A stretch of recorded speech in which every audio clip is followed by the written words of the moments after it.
Hi, I'm Guy Bolton. I'm a photographer, originally from Australia, but living in the Alps, and I shoot adventure photography.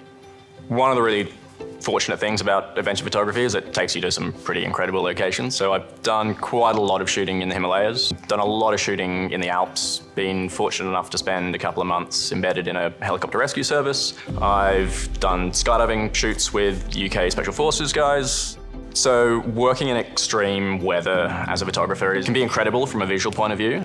Sometimes you really want the weather to be terrible because it can make for the most interesting content.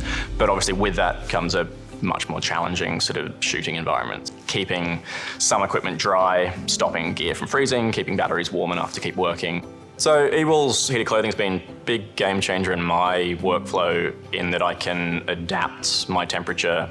A lot of the work involves moving quite fast and then stopping and staying in a particular location for a long time. You need the ability to, well, either carry lots of layers with you and adjust, or much simpler is just pressing a button and adjusting the temperature to suit.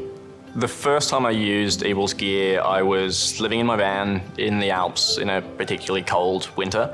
It was the Pro Vest that arrived first, and I think I wore it pretty much non-stop for about 2 months through the winter.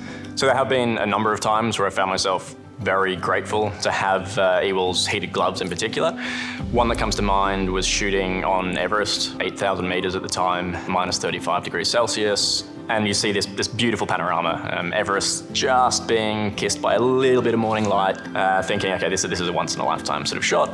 Pull my camera out and there's a puck of ice sitting in front element of the lens. Not thinking, just pull my gloves off, flick the ice out, gloves back on, take the photo, get moving again. But in an environment like the Himalayas, your ability to re-warm your own fingers is very diminished. That's the sort of environment you really need an active heating element, or a method that isn't just putting more insulation on, because if the heat's not already there, you're not going to be able to sort of create it yourself. You need something active like the gloves.